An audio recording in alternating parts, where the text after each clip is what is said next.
drunk? Excessively drunk, yeah. Go out every night and get drunk. Come home, do the same thing the next day. I just used to do it excessively. I'd spend Saturday afternoon in the pub, then come home and drink a bottle of vodka, fall asleep, then wake up, start on the vodka again, excessively.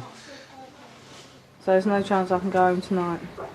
If you're absolutely desperate with no care. So I can phone Mummy now? You can phone Mum now. But Tony, you nearly killed yourself through boredom. It's a very small word, boredom, isn't it? And it's a very big act to kill yourself.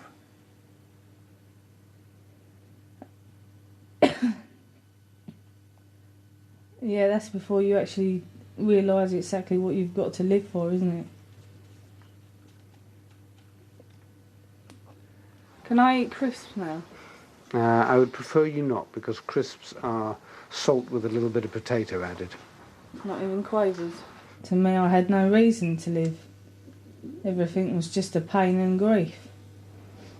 Until that happened, and that put the shits up me enough to go say hello. Now, you've got a son at home that needs you. You want kids. And now it's your time. Past is past. Forget about what you've been through with your ex, and now think about you and your son. And more children. You're determined to have another child? Oh, absolutely, yeah. Without a doubt. That's what I'm aiming for now. That's what Ethan wants. That's what I want. More than anything. I've always wanted children, and I'd love to adopt, but I've buggered that all up because social services are going to say, yes, but we know you're an alcoholic.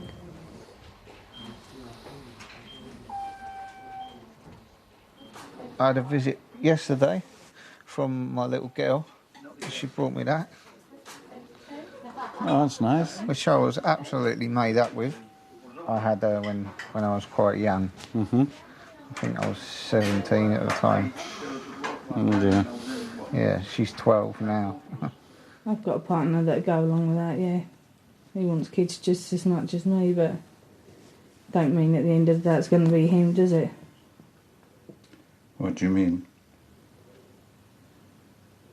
What do I mean? Well, personally, I think it would be a lot easier to go to a sperm bank and have a child that way. And therefore then you haven't got the father's interference or anybody else's interference in the way you bring up your child. It's your child and that's it. End of. Gray, I understand Tony's back. Yes, she came in the early hours of yesterday morning. She's really extremely ill and she could easily die on this admission. So by drinking, what were you hoping to achieve? Nothing. Oblivion? Just to forget about everything. But it doesn't make you forget anything. Anyway, it makes things worse at the end of the day.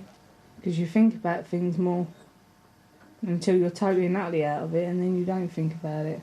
I was called by A&E in a panic saying that there's a young lady who's just vomiting blood and we can't stop it.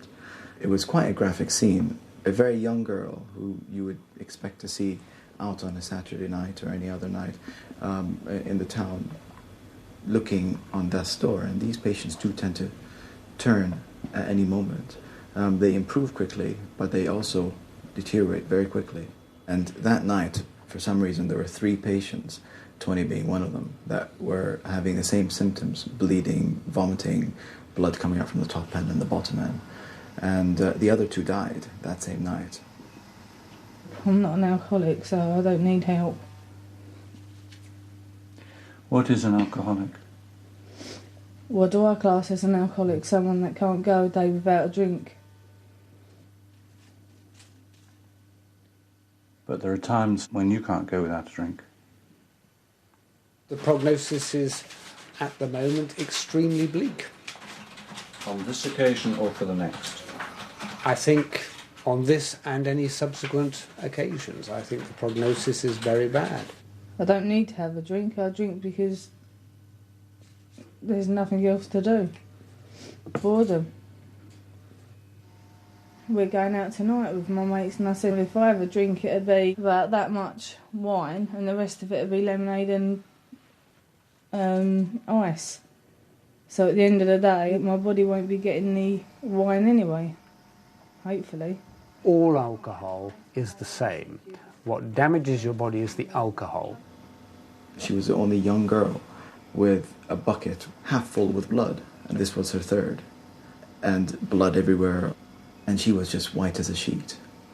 And trying to understand what it is that got them there in the first place, it's very difficult. You've got the family around you trying to explain to them what's going on and being as honest as possible, but at the same time knowing the inevitable. I think someone up there's looking after me. It'll be my brother and my little boy, I think. Saying you can stay down there, you pain in the bum. You're not coming up here to bug us yet. What did your brother die of? Brother died in a car crash. Got hit by a drink driver driving on the wrong side of the road. If she drinks, that's just a guaranteed door out.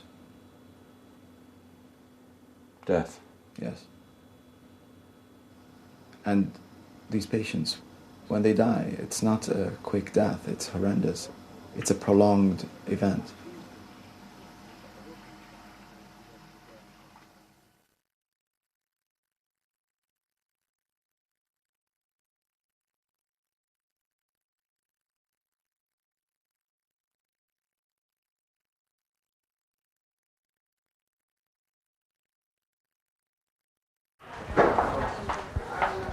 I don't know what day I'm going on now. I had it set in my head that it was Friday. Now it could be Monday. And that means another pissing weekend in this shithole. I don't want to be here. Right, are we ready to sort of rock and roll? Dr. Lang Smith, or Smith Lang, or whatever his bloody name is. Every single patient you've seen on the ward has consumed a small fortune in medical care. Hi there. These patients are here for weeks at a time. Weeks. And that costs a fortune. Okay, just remind me. Lady with the non-healing gastric ulcer. Yes, indeed. Everything on a Monday is just manic. Trying to make beds, trying to give you medication, doctors coming around, just had enough. Most of the money that goes to addiction services goes to drugs rather than alcohol. Just had enough. Beep, beep, beeps going off, and enough of people dying on this ward, which is now 10 in 8 weeks. But at least they stopped you from dying. We know that the alcohol industry generates a phenomenal amount of money for the government, and then it's a great source of health problems. But still nobody quite wants to get to grips with the issue. Hi there. But the government input is actually pathetically small. Just awful. It's so amazing when people are walking around. They're either... Might be on camera here. Almost certainly in the next couple of years we're going to see the purse strings pulled very tight again. Why? Well, because the government is going to stop putting the extra money which they put into the health service in a couple of years' time. Keep saying to me, why are they filming you? Filming you? I said, I don't know. It's not anything to do with my bravery or my kindness. It's to do with the fact that I'm an alcoholic. All right. Worked it out. Okay, so now you're feeling a lot better, not perfect, and you haven't beaten alcohol yet. No. But the fight's about to start when you go home and you've got to look after yourself and there is no one there. Isn't that rather terrifying for you? No. Loads of times that I've been by myself, lived by myself. But then you were drinking. Yeah, but... And what about your partner? You've met Andy, haven't you? No. And he wouldn't let me touch a drop. Wouldn't let me touch a drop of alcohol. We've got to sort out what we're doing because we only see each other at weekends. That's depressing, not seeing him. I see 6'3" and dashing and handsome and... I think he's handsome, but there you go.